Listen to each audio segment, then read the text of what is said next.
There was an idea to bring together a group of remarkable people. To see if we could become something more. So when they needed us, we could fight the battles that they never could.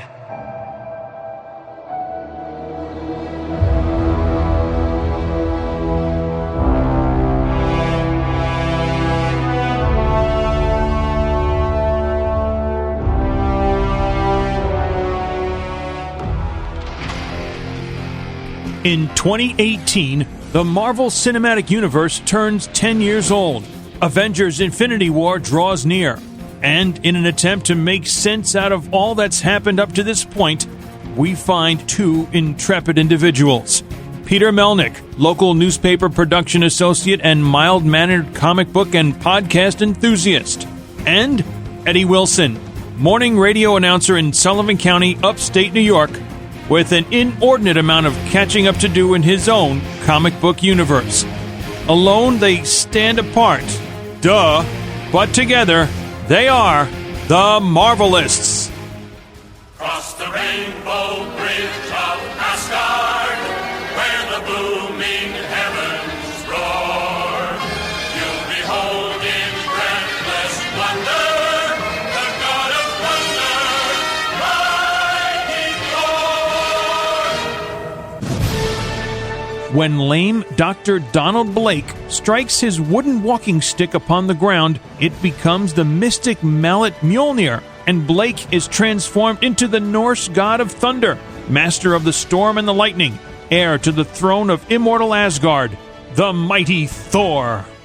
Welcome, everyone, to the Marvelists, the Marvel Universe podcast. I'm Peter Melnick. And I'm Eddie Wilson. And first off, before we get into today's topic matter at hand of Thor Ragnarok from 2017...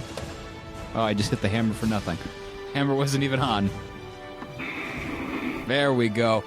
Before we get into that topic matter at hand, we want to tell you people how you can get a hold of us on our social media. Now we can't shut it off. Kidding. Let the storm pass. It'll be fine. We have to have all electricity off. Take that metal away from you. That's how I was raised. Get hit? You silly human. All right, so go on Facebook.com/The Marvelists. Give us a like ski on there. Go on Twitter @The Marvelists. Hey, good enough. And follow us on there. Or follow us individually @Peter Melnick, yourself @EWilson959. You can also find us on Instagram The Marvelists. And finally, drop us an email, themarvelist@gmail.com. Give us a question, comment, strongly worded letter, all of the above. We don't know. We don't care. Just message us. Let us know you're listening to the show and what you think about it. But we care, even if we don't know. We do care. We do know. A lot. And growing. Flintstones vitamins? Yes. Fantastic. Does the body good. But anyway. That's milk. And finally, rate, review, subscribe, and share. Go on iTunes and listen. You can also find us on your favorite podcasting app. And also, we're available on the SoundCloud app. So, there's that. Now, Eddie. A war happened over the weekend. Oh, my, did it. Well, we'll be saving our discussion for that when we get to our Infinity War episode in 2 weeks. That's right, 2 weeks. Overall, though, we will say, I liked it. Yourself? Well, I think it's more than like. It was. You liked it? Oh, my God. Double like squared. Now, Eddie, when you liked the movie, did you, get handed a little piece of paper? Do you like me? Check yes, check no? No. Oh, you didn't? This is not the age of paper anymore. It's the age of electronic. So they Snapchatted you. The golden age of wireless. But anyway, Eddie, I liked it. You liked it? And likewise. Yeah. Oh, shucks, Eddie, you shouldn't have. But I did. Why? Why did I? I don't know. We actually got to go see it. We went for a midnight showing in Secaucus, New Jersey, and opening night. Kind of opening night. I'm sorry. The release date night, not the April 26th night. The advertised after it was changed a week, April 27th. That night at midnight. But man, it was definitely worth it. Yes. I saw it on that Thursday in 3D on the 26th, and we saw it in the technically early hours of April 28th. Yeah, yep. And yeah, it was a really good time. We enjoyed it. Like we ended up going with Mike Noren of Audibly Exquisite, my co-host on that show, and yeah, it was intense. Intense is the word. I mean, you could say, I don't know if you could say even draining mentally in just one aspect. You know what else was draining? The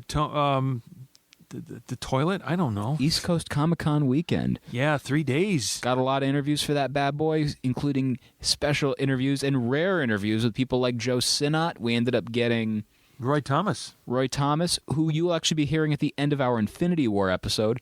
And before we do our Infinity War episode, we are going to do the quote-unquote pregame special. But when you hear it, people, it's going to be the equivalent of speculation for a movie that already came out. But there's some really rad stuff in there that you're all going to dig. And I think you're withholding one more interview, not done at East Coast, but prior to that. At Hudson Valley? No, prior to that. At Albany. Albany. That's the one, with Jim Starlin, the creator of Thanos, and Gamora, and Drax. What has he not done? And Dreadstar. Exactly. We're drifting. Okay, that's fine. Drifting. But we have a lot of stuff coming your way, and we hope you'll be on board for this. You know, Eddie, while we're on the topic of East Coast Comic-Con that I just mentioned, what was your favorite part about that weekend? Besides getting all the autographs that I never unprecedented, so many from very many artists and writers that I never thought I would possibly be able to do. Even Mark Texeira. It took over the course of the 3 days to do as much as I possibly could. You know what? You just get caught up in it. I think really, and I haven't been to too many cons and shows to be a super aficionado, but I dare say this is one of the top 3 events that if you're going to meet and want to, get a picture of or an autograph from a writer, artist that you grew up reading, seeing, and so on, or always saw the name in the opening credits of the comic books, although, they'll move those credits to the beginning, the middle, the end of the book kind of thing. This is it. East Coast, Cliff does an excellent job of getting these folks in there. Yes, of course, things change from, the advertisement that goes out. Here's the list of people that will be appearing. Now, you mentioned Mark Texeira, who wasn't on the list, and in a lot of cases isn't. Just randomly shows up. Randomly shows up, but that's expected. Scheduling, all that stuff happens. So I just happened to bring a few things, and most likely, though, comic book vendors will be more than smart enough to oblige, and if you wanted to pick something up that they've done, they'll more than likely have it for you to have signed. So I really like the amount of folks that were there in terms of that, and thank them for their work. A lot of them doing good work for the Hero Initiative. If you hadn't heard about that, that's to help prior writers. That's a combination of a writer and an artist, by the way. Writer and artists who have not prospered after having their mainstay, their jobs, and not been able to fall into a pension or things like that, which is actually kind of a shame. So if you really liked who they were and what they did, they ask that you help out, in that way in exchange for getting an autograph kind of thing. But other than that, you always get a mixture of stuff, and that's part of the biz, I would think, by bringing in other aspects like a Mickey Dolenz of the Monkees and the Monkey Mobile. And Butch Patrick. And Butch Patrick from the Munsters and the Munster Mobile. And was Dragula there? No, but I think the coffin car was. There were 2 Munster vehicles. One was that traditional big old jalopy thing that had many compartments and was coffin partially constructed, but there was also a gold rectangular looking vehicle there as well. Just like there was a 1966 Batmobile, and as well as a Bat cycle with a sidecar. You also had multiple Starsky and Hutch vehicles that were identified as being used in X episodes or other purposes. So a pretty decent amount of variety there. There was also a wide variety of costumes that we saw. Oh, yes, and if you haven't, please go to the Marvelists, and you'll see the pretty full gamut of cosplayers and even kids, and just things maybe you wouldn't have expected to see, some original stuff. Well, my favorite what was your favorite cosplay you saw throughout the whole weekend? Ooh, I have to get back on that one. And these things crossed universes, crossed boundaries, and so on. Because I feel that even though the comments come, oh, that's not of that universe. It's distinguished competition, right? Yeah. Well, when it comes to cosplay, I truly appreciate somebody who goes to the effort and time to do that. So I think it only does them respect and justice. To put a picture of them up, or several, and some are more, and most are willing to oblige to do that. So it just took me a few days to get everything assembled and edited down, and so you get some nice, good-looking pictures. I think really, for what it's worth, very, very little blinks where you had to edit that out or not use the picture or take another one. That worked out really well. But just as a point of interest, I think if you're somebody who posts a lot of pictures, I think 40 is the max you can do on any given at one time posting. Yeah, I think it's like 40 or 50. That's how I did them. I grouped them, whatever. So I am group. You got several batches of them, and shout out and thank you to Madam, as she calls herself, Jackie Sky, for making an appearance as a female Joker and agreeing to do a shoot with me with some background other than other folks that were at the event. Who were also some of your favorite characters that who was a character that you didn't expect to see? Well, it's always fun to see a Ghost Rider character, and the one guy that was there had his head on fire.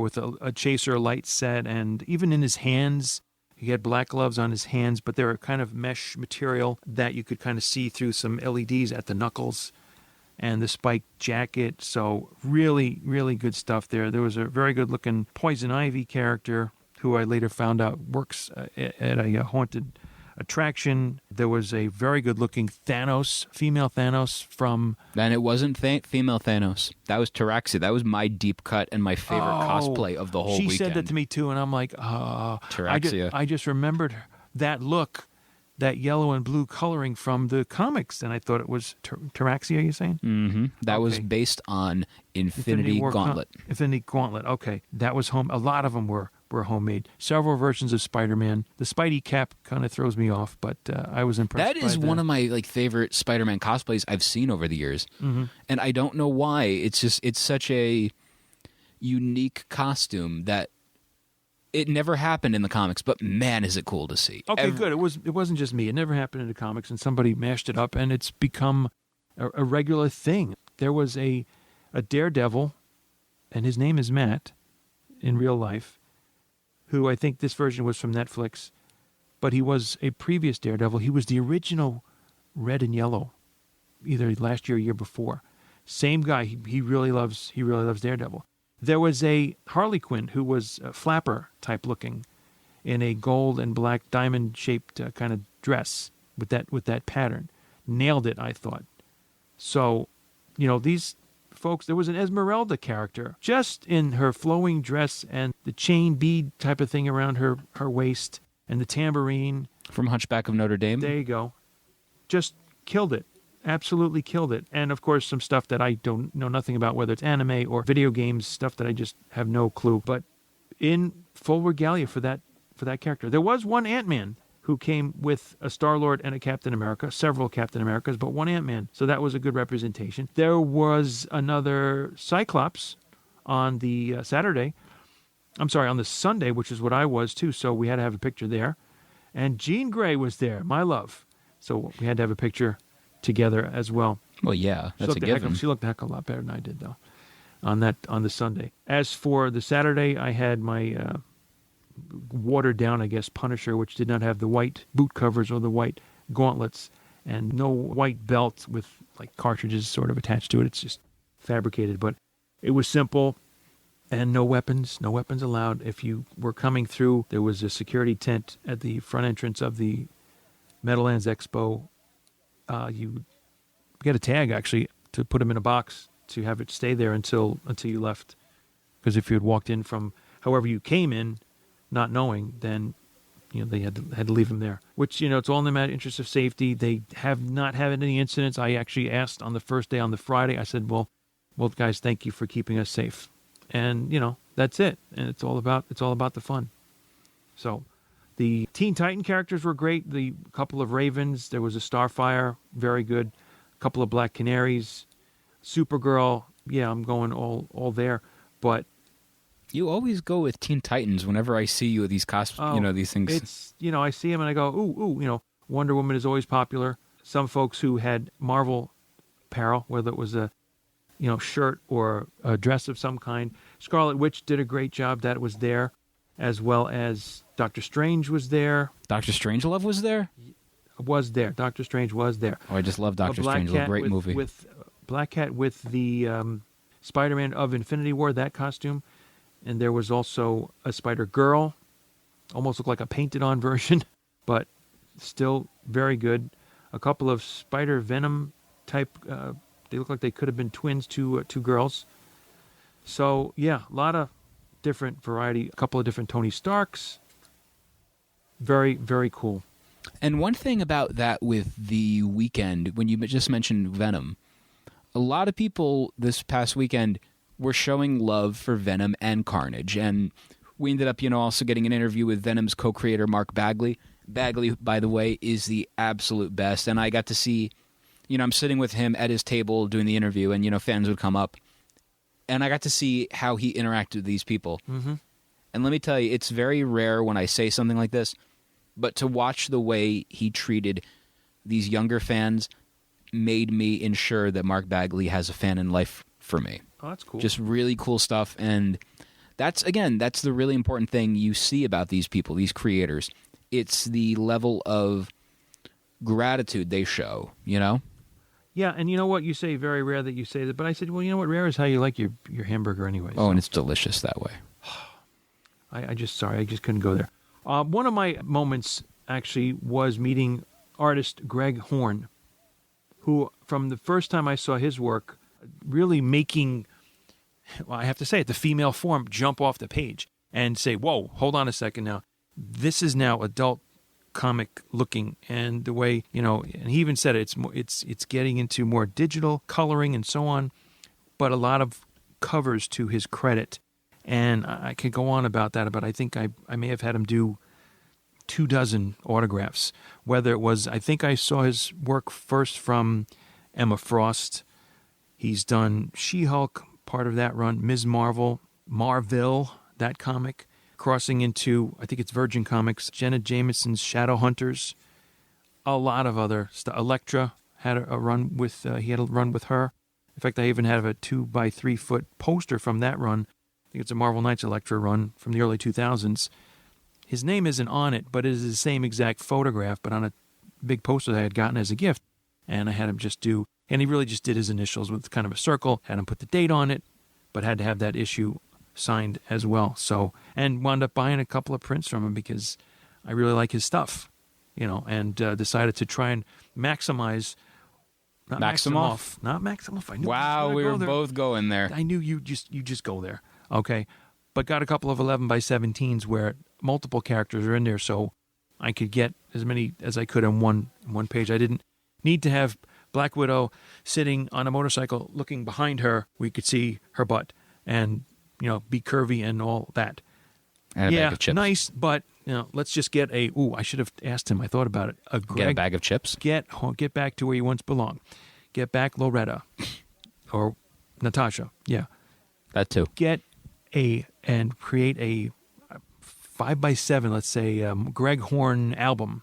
In fact, I'm going to be looking for a comic book by Image.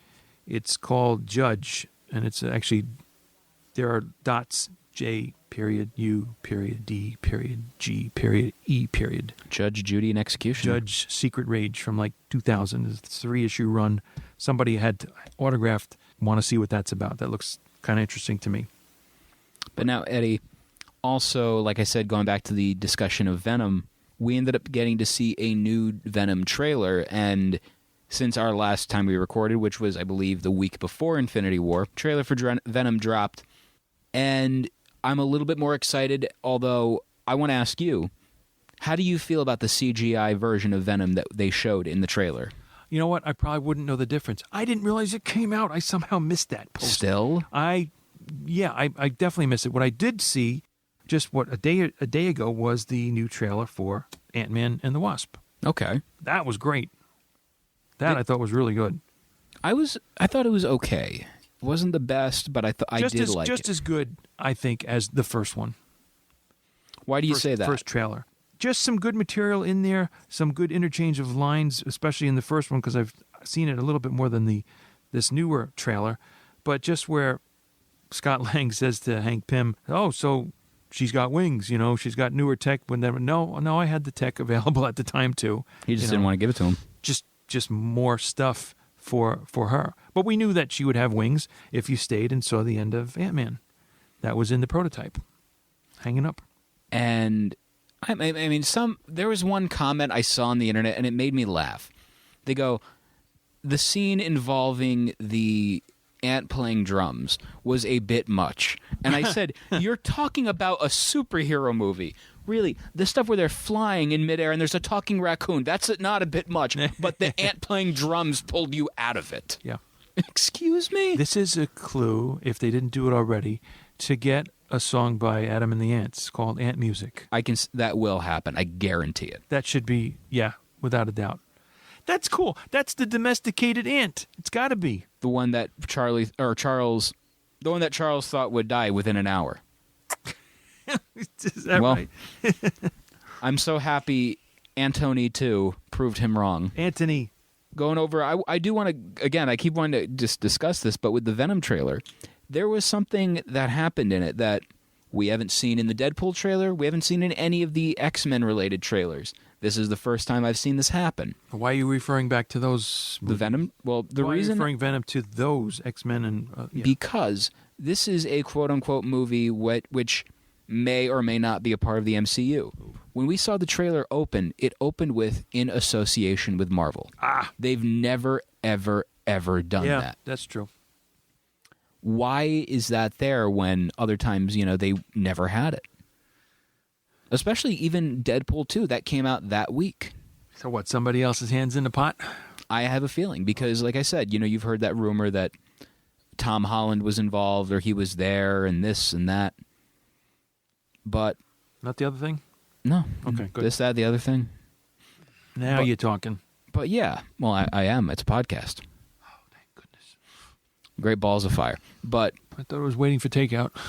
I just feel that doing that with this movie could be beneficial, because we're going to end up getting Spider-Man maybe in this movie if it happens. You are so hoping for that. That's it. How can you do a Spider-Man movie without Spider-Man? Yes, because think about it. I did. You just threw me back to that from several episodes ago. That was your big gripe already about it. Just having seen, one trailer. Ugh. In the interest of fairness, people had the same thing about movies like Fantastic Four. This is not the fairness doctrine of 1923 we're talking about. This is not a history class, dagnabbit. Anyway. This is Ragnarok. Now, Eddie, also one last topic before we get into our Thor Ragnarok. Lord knows I'm trying. We have a bit of a discussion of the Deadpool 2 trailer. Did you see it? Yes. There was more than one, I think, correct? The most recent quote-unquote final trailer. Featuring myself skydiving. Oh, was that? Yeah, that was interesting. Mm-hmm. Yeah, somewhere out of nowhere, skydiving. Yeah. Mm-hmm. Now, same name, I guess. Friend of the show, Fabian Nicieza, ended up posting about whether or not, in my fictional Peter script, I would do this and this. Well, Fabian, if you're listening, like I told you, I tweeted to you, I gladly offer my services for reference as a Peter. Let me know. At Peter Melnick. Hit me up. Oh, boy. So now, also, we end up seeing a bit of a better shot of the cast. We know that Terry Crews is going to be a part of this, and I'll be honest, that's a really big deal. Mm-hmm. And the fact Terry Crews is making his Marvel debut in a Deadpool movie, that's perfect. That man's personality fits this, and it's going to be great to watch him interact with Deadpool. Characters that you mentioned that I just went to Brolin in the role of Cable, and just going to have to roll with it that he's just coming off of being Thanos and now Cable. So, kudos to him, but... I'm surprised that we are going to be living in a world where people know who Shatterstar is. Yeah, well, okay, we will.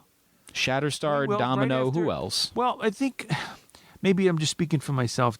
Maybe they're on the same level of getting to know who Domino and Shatterstar. I was thinking Domino a little bit ahead of sort of Shatterstar, but yeah, we'll get to know them and a little more of getting to know with Teenage Mutant Negasonic, right? Teenage Negasonic Warhead, Eddie. Get that Negasonic right. Whew, I thought I had it, and then bam, gonzo. I mean, we got a picture with the lady. We did. She's a youngin' though. So She's a sweetheart. yeah, she was. Now, Eddie, let's get into the topic matter at hand, because we've had a bit of enough rigmarole in this episode. More on the marole. Mm-hmm. And the rigga. Too much of that is fattening. But what we're going to talk about is Thor Ragnarok from 2017. And Yes. first off, Eddie, man, oh man, this was a movie that when I saw it, I always do this. It's my BS review. Whenever I go on Twitter and I review a movie, I always give a somewhat honest assessment because it's the initial viewing. I'm still a little bit stars in the eyes, like, wow, this was great. But then I let it settle in. When it came to this movie, I posted that I gave it an 8.5 out of 10. Okay. In actuality, it actually got a 7.5 out of 10. In movies, you get a +1 additional rating when you include things like randomly including pro wrestling in scenes.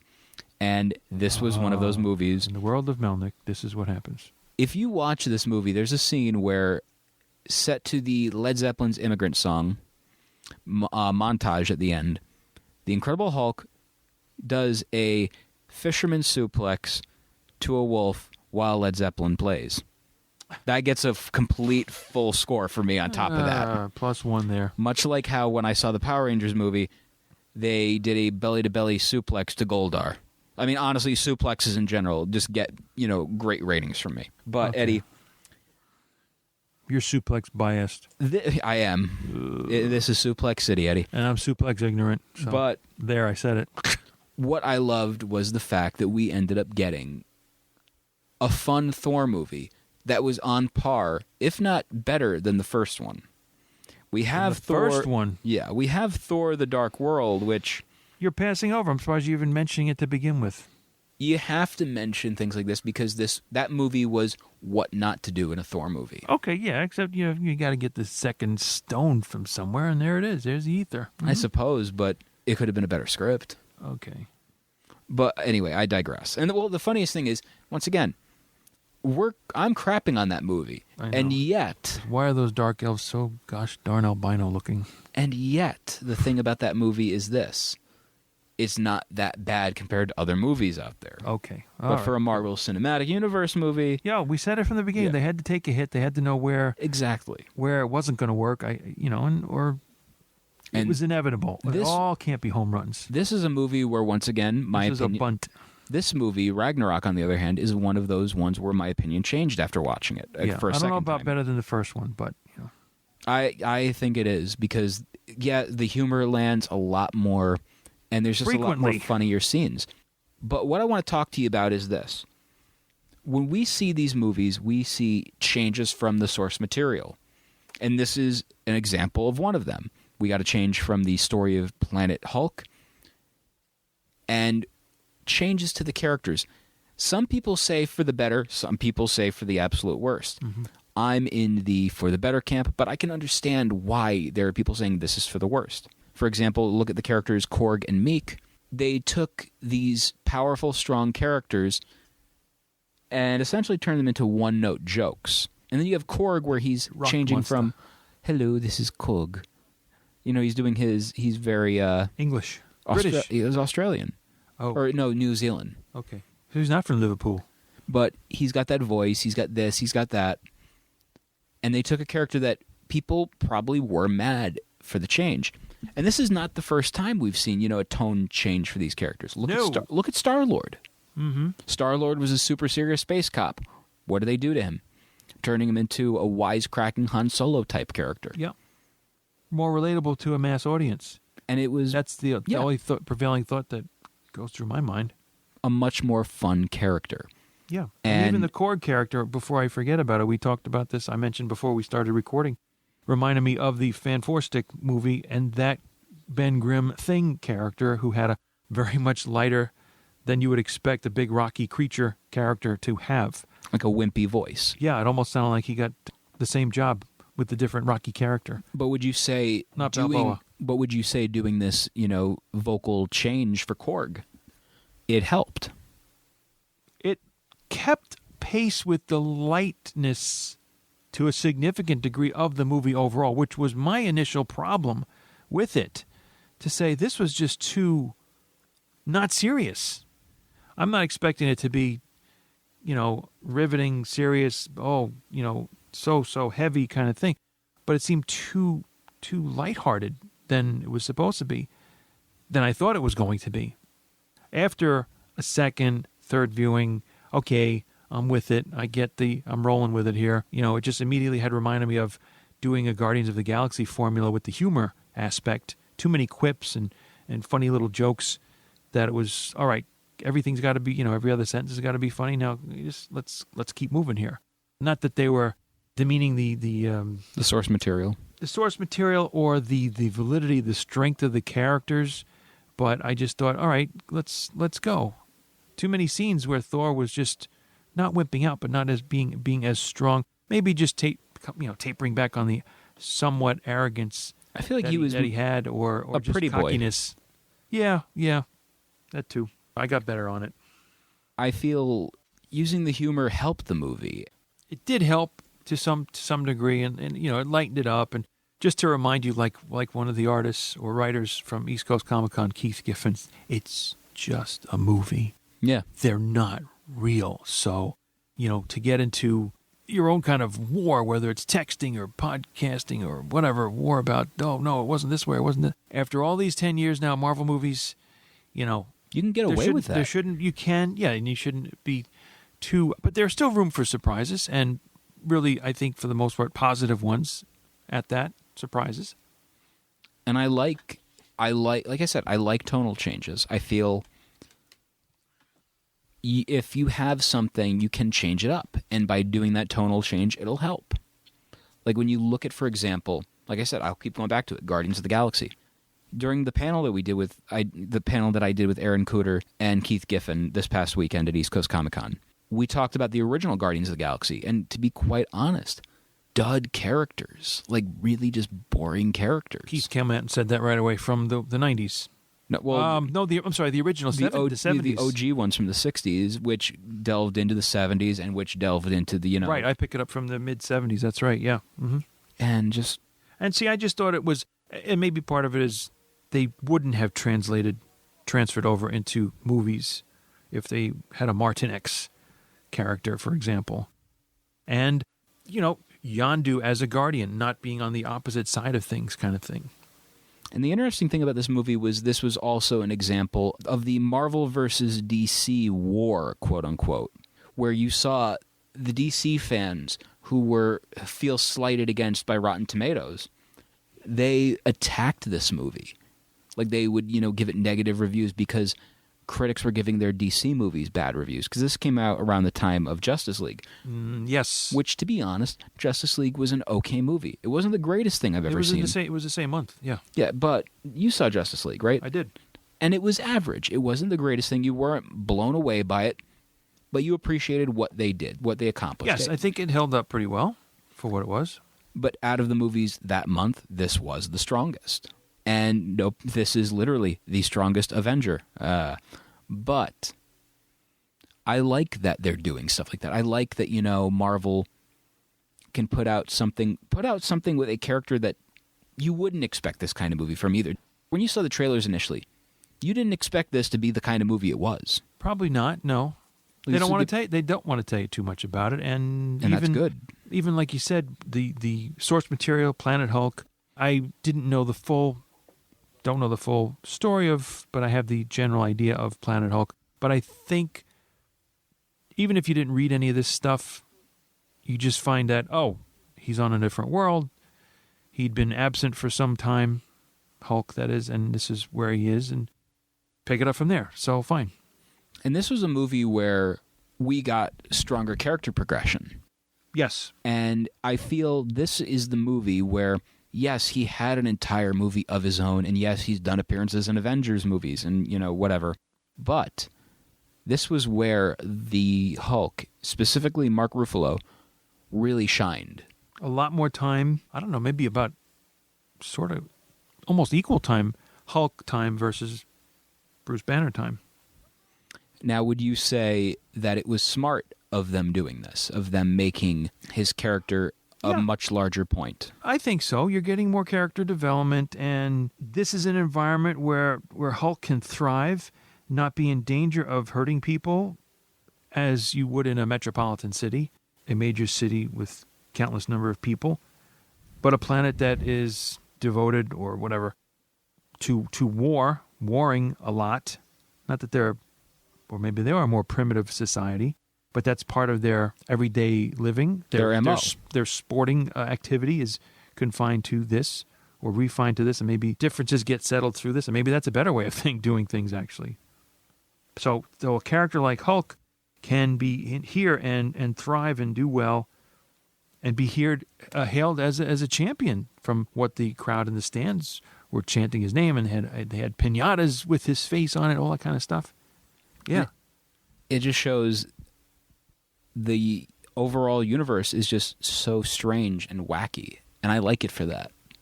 Careful, you're going into Howard the Duck territory now. We might be going to that territory very soon. I know. That's just a subtle hint for all you people out there. Not so subtle. But Gross. But what I'm thinking with this movie also is how we got characters like Thor and how they interact with the overall Marvel universe. Interact in the beginning with Doctor Strange. And I feel that was a very great cameo appearance by Benedict Cumberbatch. Mm-hmm. I loved that. Yeah. And again, it was essentially the footage we saw from the other movie, but still, it was fun. But it was expanded upon, and that was really good. In fact, you have a Doctor Strange now who has more come into his character, is very self-assured, it seems, of what he's doing. He's going from one thing to another. Thor and Loki arrive on Earth. Loki is taken by one of those, spherical rings that show up under Loki's feet. He gets brought down through the ground, and there's a business card left with the address of Doctor Strange's sanctum. Goes to knock on the door. All of a sudden, he's in the place. So a lot of illusion and changing of scenes, as well as him not drinking tea, but drinking that huge beer and then have it automatically refill. Strange is in control of what's happening of his environment, with, I'm sure, some help from his teaching and from the amulet around his neck. With this movie, we're also introduced to a new villain in the form of Hela. Mm-hmm. And, man, I did not expect to like a character as much as I did hers. Yeah. In fact, I liked her a hella of a bunch. Hella good. Hella a lot. That's no doubt. Sorry. I think doing that character the way they did, again, it was slightly drifting away from the source material. And not by much, but again, no. Mm-hmm.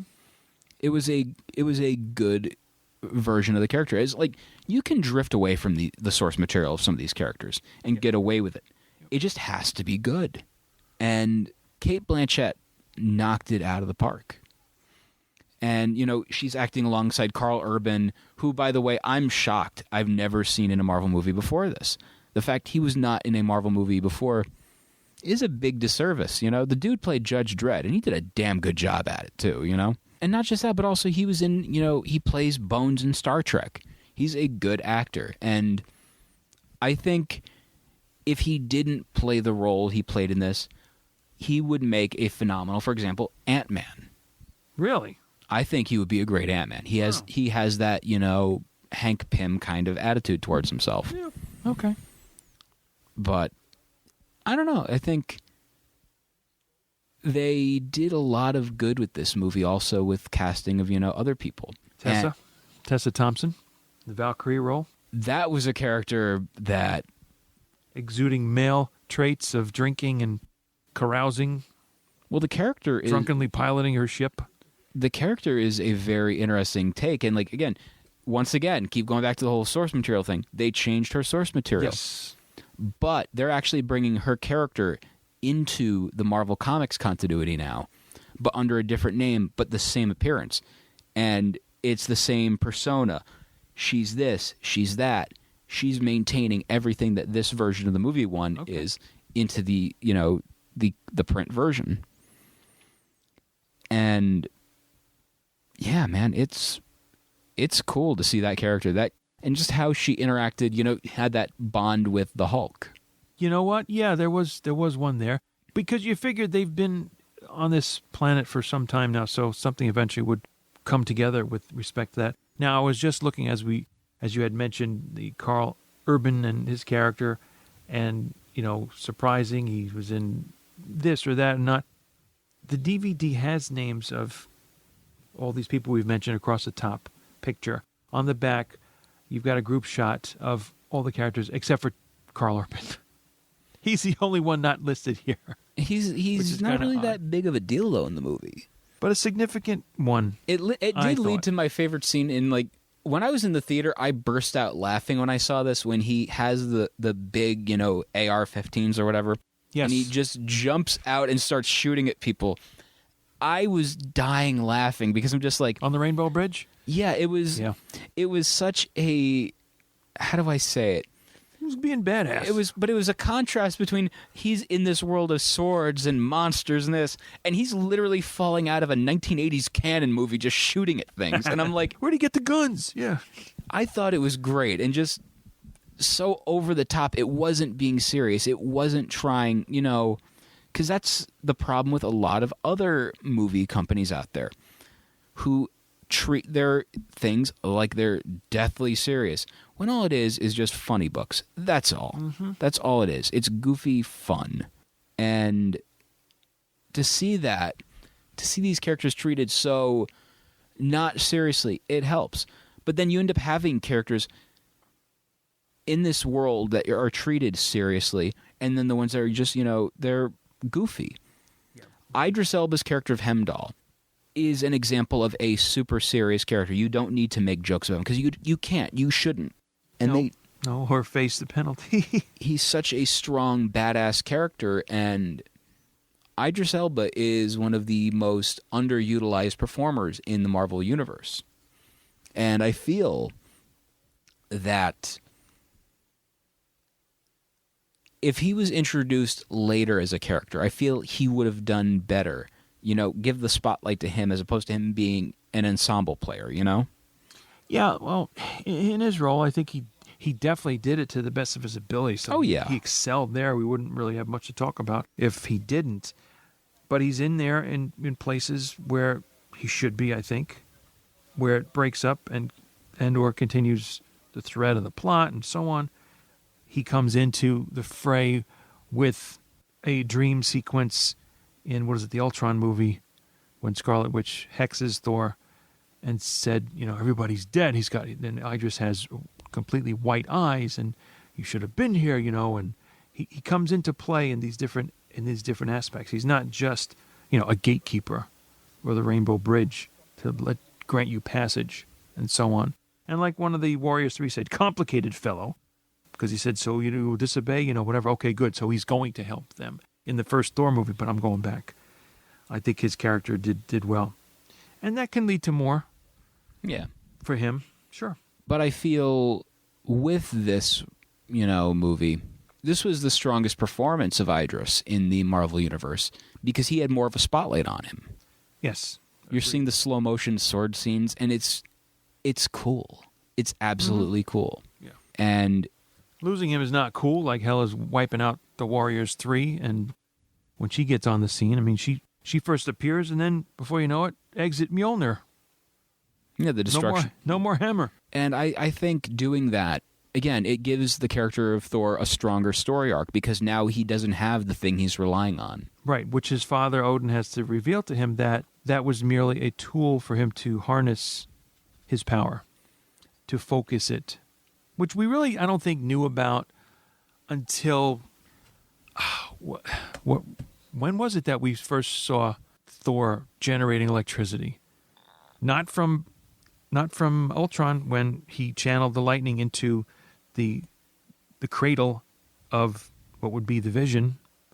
That was a very significant lightning strike, I thought, for that correlation. Right. But all of a sudden now, Thor's eyes are glowing with lightning, and he's sparking with electricity from his fingertips. He is the lightning. He rode the lightning. So did Metallica. Kind of, yes. Well, in an album title, they did. Just a little. I don't know, just the overall progression of Thor with this also, he matures kind of. No doubt. And doing that, again, the whole you don't need the weapon to prove that, it's goofy, but you had the power in you all along, Thor. You didn't need a hammer. And it's that. You didn't realize it was there all along, yeah. And again, it's cool progression for the character, because the entire time, all Thor is in the other Marvel movies is a man with a hammer. That's all he is. He's nothing more than his prop, his weapon. Yeah. And doing this, you strengthen him. You make him more than that. And also, what you do with these movies is you expand on the overall story of the MCU, and you do storyline things in the form of non-visual, not there, through their words. And one of the biggest things for me was the reveal that Jane Foster, Natalie Portman, and Thor are no longer together. And I liked that. I liked that they were able to explain why she's not there through a one-and-done thing. Mm-hmm. Yeah. And it's kind of similar to how they got rid of Gwyneth Paltrow's character, who then came back a movie later. It happens. But I liked the decision of doing that, Yeah. Yeah, I think it worked out. It worked out well. This might be the first time that we're utilizing a character in the form of a cameo, and it explains like a big deal why Thor looks the way he does with the haircut and everything. And it turns out it's because of Stan Lee's cameo. A crazy interstellar galactic barber. I liked that. I liked seeing that Stan, this character has a purpose in some spots. And what I'm wondering, when Avengers 4 comes out next year, could Stan have something to do with another character or an overall event? We don't know. No, we don't get to know that right this far in advance. Not at all. But I guess they had to figure or think of, all right, we want to make Thor a little different. We want to make it look like time has passed. All right, we want to cut his hair, make him short-haired. Well, how are we going to figure that out? Well, somebody's going to have to cut it, I guess. Who's going to do that? It was smart. It was really smart to just do that. Stan Lee does Edward Scissorhands. He does so much. And yeah, and then you also have the big fight between Hela and Thor, which leads to, him losing his eye. Yeah, a shocker when that happens. And that was an example. Just a moment. I will say this. That was an example of how great Marvel is at keeping secrets. Because when this movie was coming out, the trailers were getting released, and we didn't see shots where Thor's missing his eye. No. Mm-mm. They did a great job keeping that secret. And let me tell you, this is why I like what they do. And it's for those of you who have not seen it yet, Infinity War, they had something that could have been spoiled in the trailers, but they did a complete reverse. I'm not going to say what it is, but they literally edited the footage in the trailers to avoid a spoiler. And it was so cool. It was so smart. Mm-hmm. Yeah. And then you have, little things in the movie, like little things that the audience will notice. Eddie, off mic you were talking about the costume that Bruce Banner pulls out. It's Tony Stark's clothing. What did he pull out? He pulled out he's wearing a Duran Duran t-shirt that says Rio from that album cover on there. So it's, the name is Rio. Really? Are you kidding me? Wow. Whoa, Black Betty. That's Duran. That's way off base. But even when, somebody like the Grandmaster, who, by the Jeff way, Goldblum oh my God, he was absolutely. great. The creator of Sakaar, father of the Contest of Champions, and saying Thor is the Lord of Thunder. Eddie, and Thor is from Asperg, but we are currently in the Jeff Goldblum renaissance. Let me tell you, this is a cool time to be a fan of Jeff Goldblum, because the man is so self-noting of what he is. He's like he's self-aware. And one of the things recently I saw with Jeff was he actually recited a Simpsons bit, and he's just so charming and so funny and so weird. And it's cool to see, people are acknowledging finally, hey, Jeff Goldblum kind of friggin' rules. I guess if he's coming full circle or coming around, whether he was Jurassic Park or Independence Day and now this, the only thing I guess really would be on the negative side would be the Fly 2. From 1986, I think he was... They made The Fly 2. The scientist, yeah. And it was terrible. Yeah, exactly.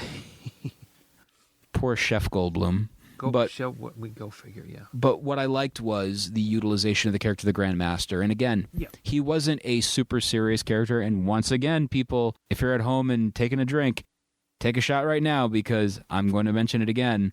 The source material, the character is different. And I like that.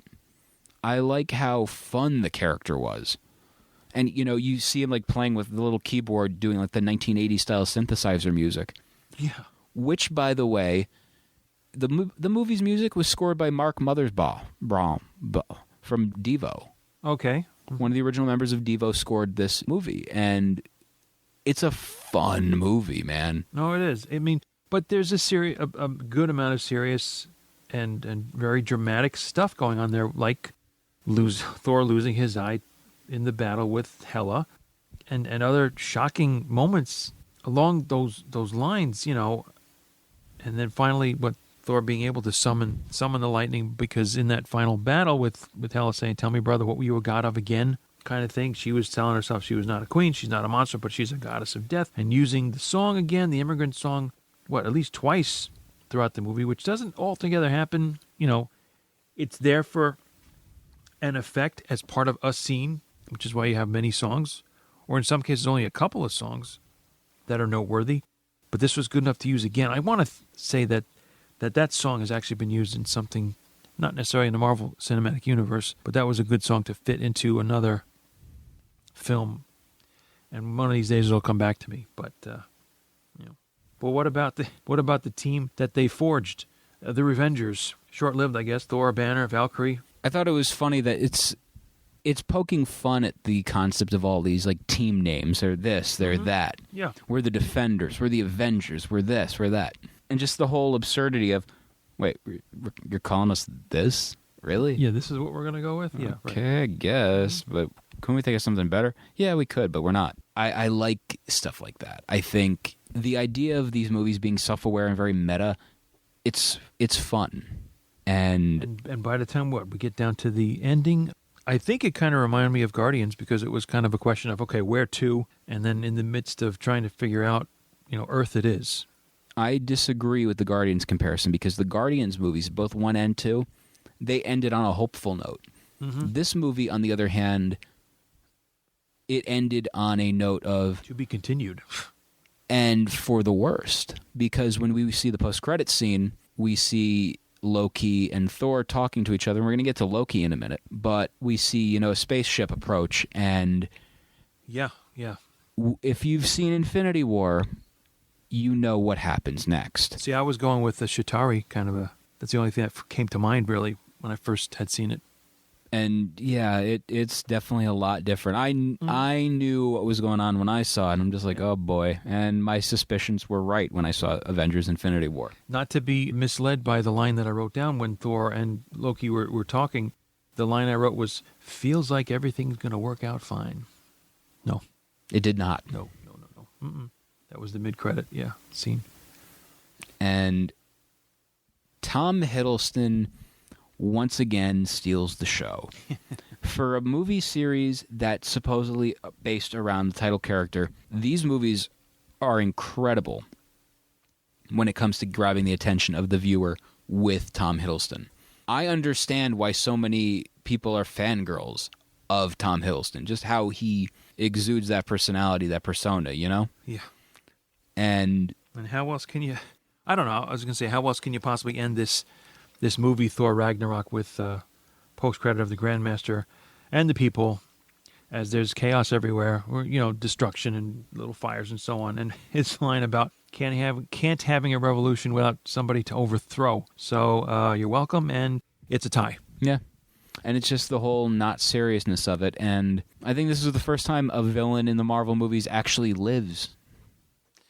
I think it's very rare, you know? Okay. Very rare, like your steak and your burger, rather. Mm-hmm. Well, you know, we lose the executioner, Scourge, who starts off by being good, but he'll apparently go to whoever's in charge.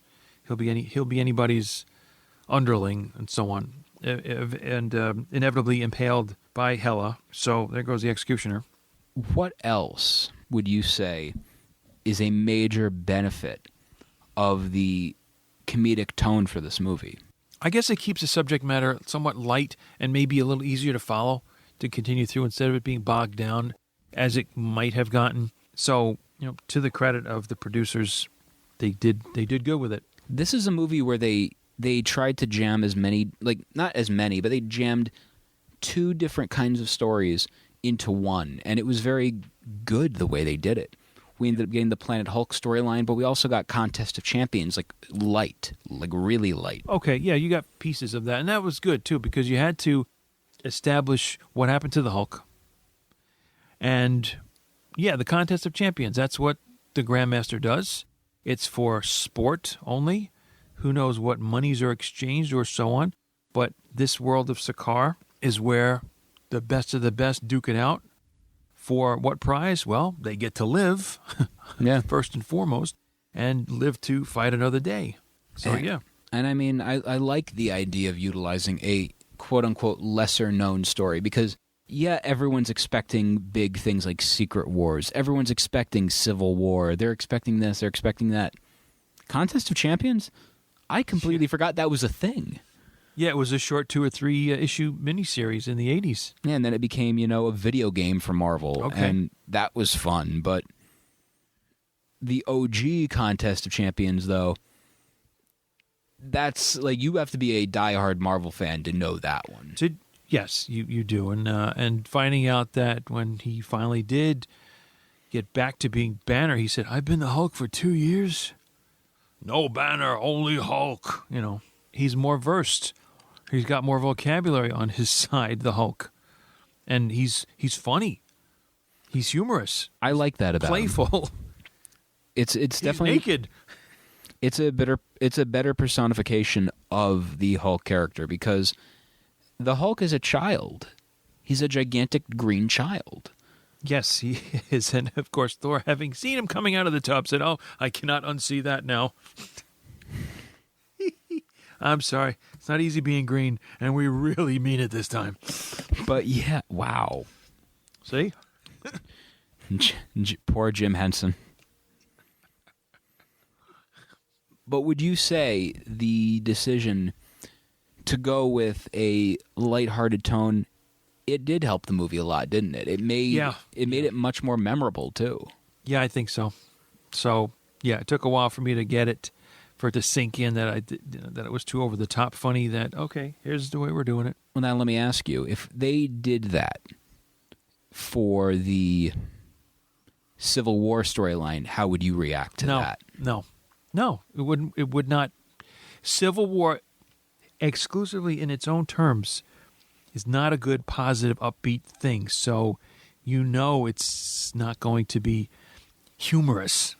Now I'm going to in the grand scheme of that, it's going to be in the Grandmaster of things. A much of course, Civil War is simply conflict, internal conflict, and may and or doesn't end very well.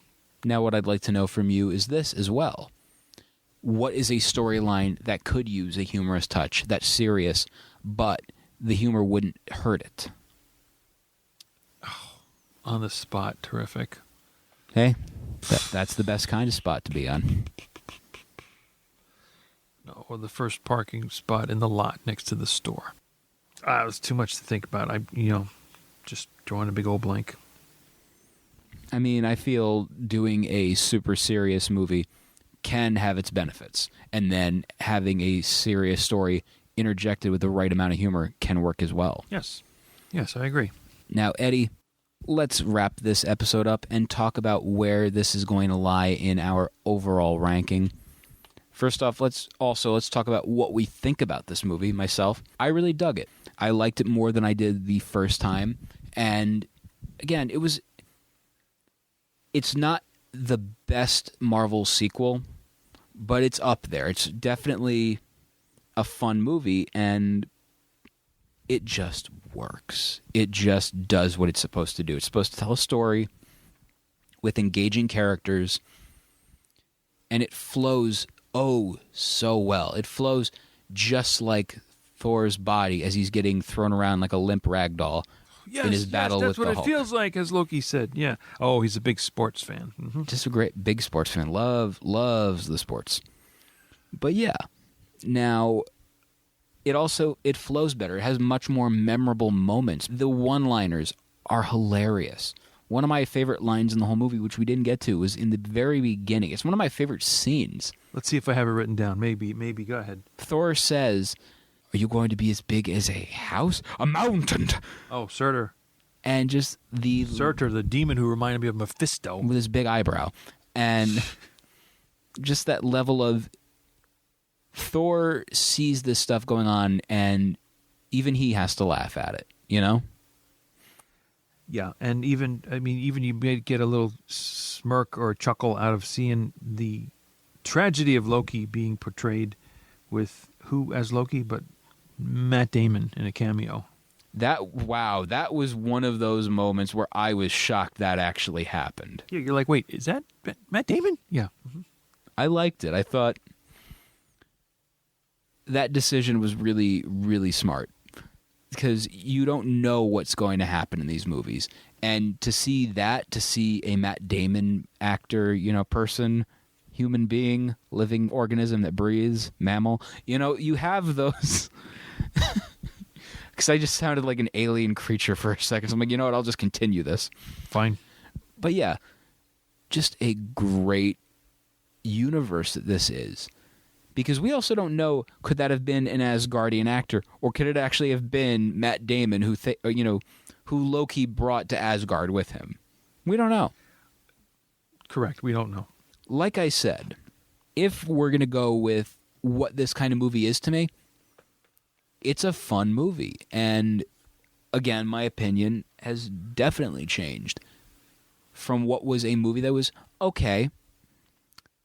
I understand why so many people love this movie. If I had to give it a rating, I would give it a 5 out of 5. And I did not expect myself to do that when I, was gearing up for the Infinity War rewatch, but here we are. Yeah. And if I had to rank my movies, here's where we are. Number 15, Thor: The Dark World. Number 14, Iron Man 3. Number 13, The Incredible Hulk.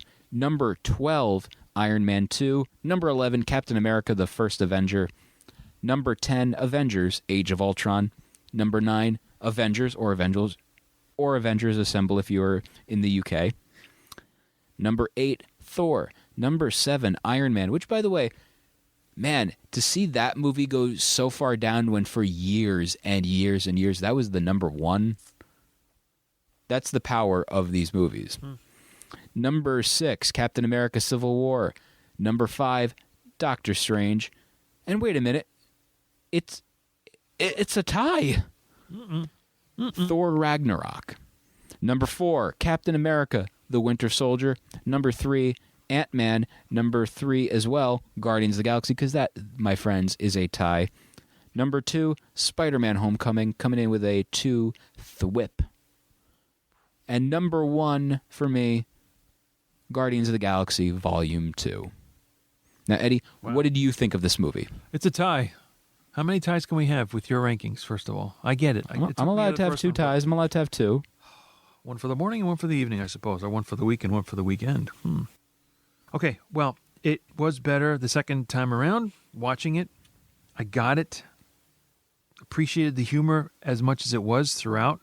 So where I might have, if I was in a ranking frame of mind, given it, I don't know, a high 3, meaning like a 3.75 initially, seeing it, I overall ranked it as a 4.25. That's not bad at all. So, but a strong 4.25, I thought. Not in the it needs deodorant kind of way, but a strong and holding its own. Stop that. So, at the top of the list, with a 5, in no particular order, Guardians of the Galaxy, Captain America: The Winter Soldier, The Avengers, and Iron Man. Still staying there. They are holding their positions because it was the first one. It was the pioneer. And so the pie in the ear? Got to give the respect. What to kind that. Of pie? Iron, no hyphen, man. with a tie at number 5 there. I mean, Eddie, Dan Slott is writing Iron Man now, so he's bringing the hyphen over from Spider-Man. Oh, great. Now we have to do the hyphen. Respect the hyphen, Eddie. Yes, I know. You do. Always do. With a fortune cookie. Well, if it wasn't for... Yes, I stole your line. That's a whole nother discussion. Why is the hyphen in Spider-Man? There's actually a reason. Stanley gave his reason why there is. I got to find it for you. But is it the real reason? No, the reason reason is because he doesn't want Spider-Man to be confused with Superman. Correct. So he put the hyphen in to make it more important. Correctamundo. Yes, to make it more distinguishable. That's right. So, coming down from the number 5 ranking to a 4.75, we have Thor, Captain America, the First Avenger, and that's it. No, Spider-Man Homecoming with a 4.75 as well. So 3 of them sitting at the spot there.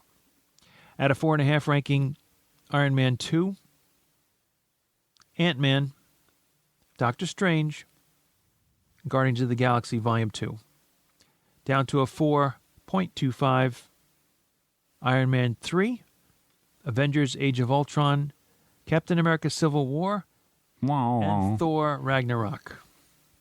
I wish we could edit that out. My wow. At a 4, The Incredible Hulk. And finally, at the bottom, with a 3.5, Thor the Dark World. There you go.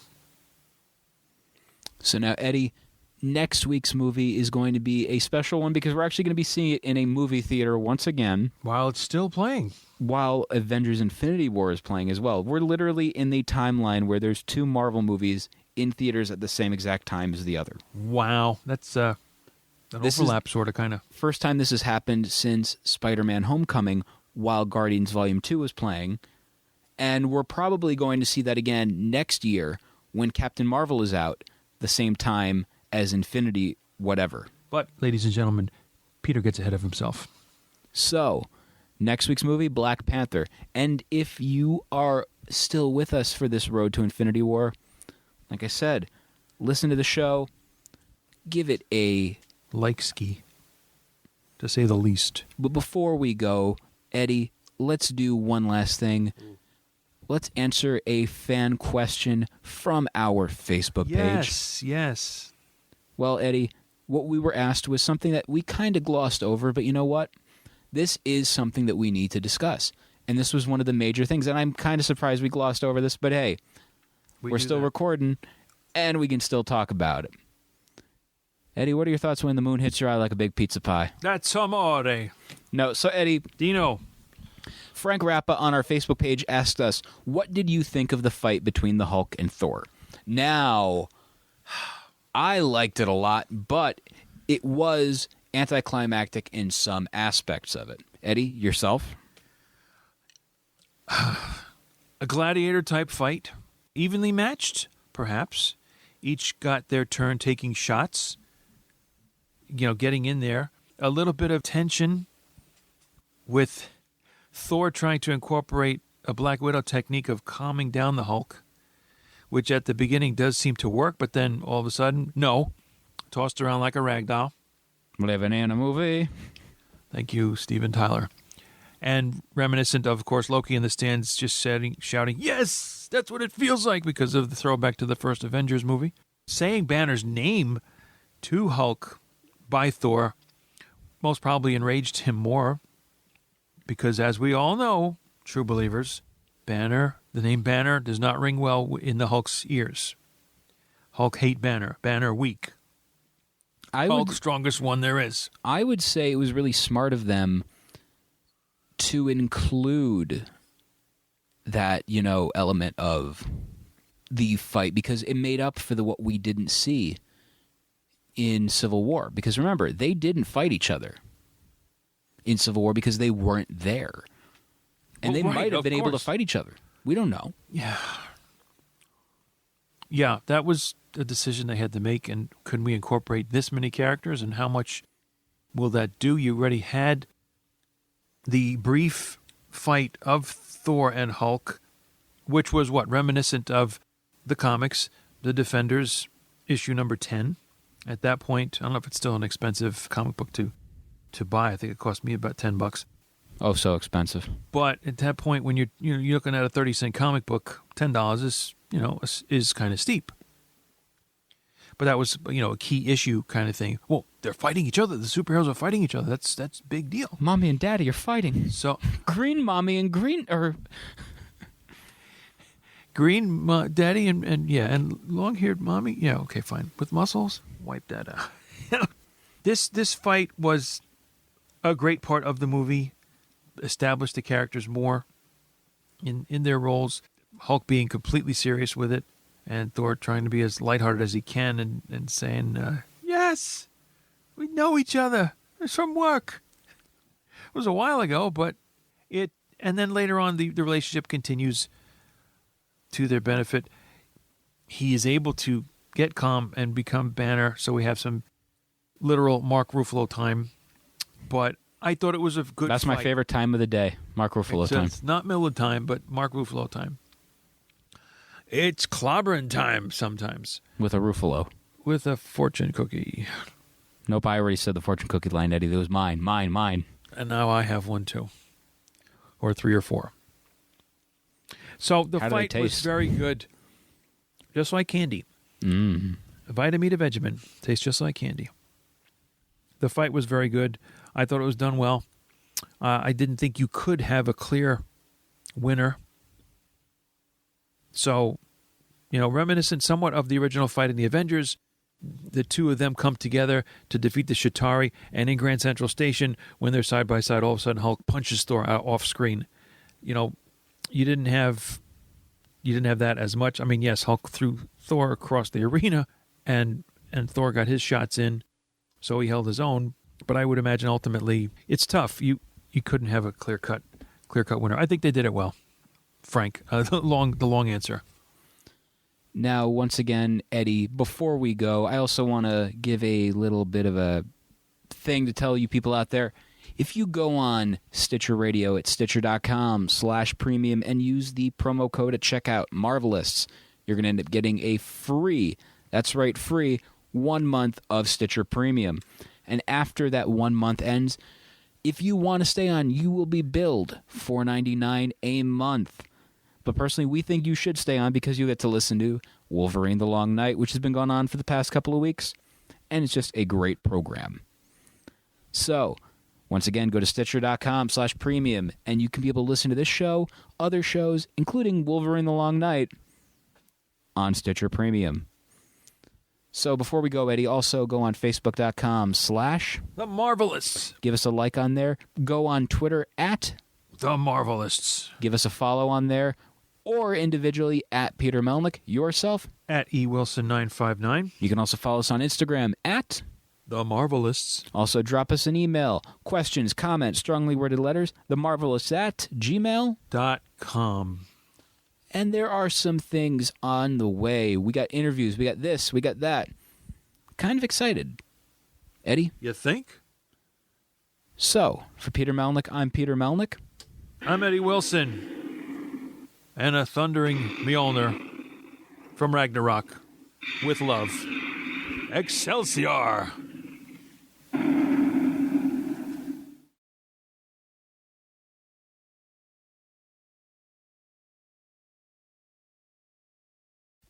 We need more questions. We need to be obsessed with Marvel more than ever before. We're up to 542, if only. Why did Peter and Mary Jane agree to make a deal with Mephisto to end their marriage? Can I finish asking it first, Mr. Oldboy? I know the answer. Good for you. To save New York City from destruction. No. To save Aunt May's life. That sounds like a winner. Yep. To make Peter's dual identity secret again. Or to bring Harry Osborn back to life. Slam dunk to save Aunt May's life, and I didn't even read it. Yeah. The answer's B, and that's exactly right, true believers. One moment in time. One more day. One more day. One moment in time. We going Whitney Houston on me all of a sudden? My thing is, That's an Olympic thing, isn't it?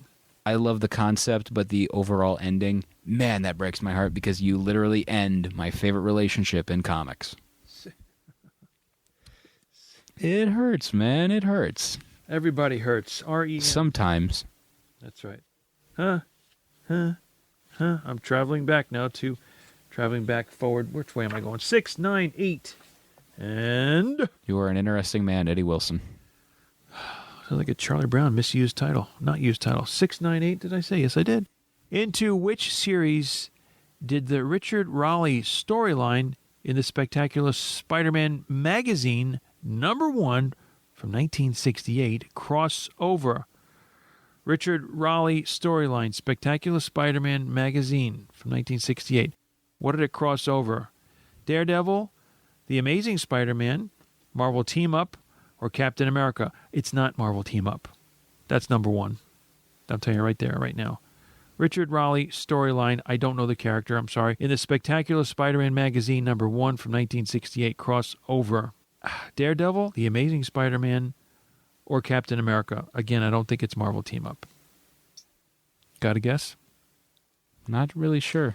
I don't know. Daredevil just jumped out at me, so I'm thinking perhaps my radar went off and said Daredevil. So, for lack of a better answer, let's go A. It's correct! Thank you, Eddie Sense. I love you. Without having to design a mechanically, a technologically advanced spider tracer on that one. One more, please, for the road. This is definitely making up for the last one. Oh, yes, it is. Because everybody couldn't be on remote site at the comic book store. It would have been very crowded then, I think, with 3 of us. Or maybe 4. Who knows? Thor? 4. 2031 is the number. Who is Jack Russell's sister? Jack Russell, do we know who that character is? I think I do. He's a werewolf by night. That's exactly right. Okay. But always seems to keep that same pair of pants. Jack Russell's sister. He gets them from the Hulk. Oh, no. Not the same size at all. Jack Russell's sister. Is it Lana, Lisa, Lissa, or Laura? Jack Russell's sister. Lana, Lisa, Lissa with 2 S's, or Laura?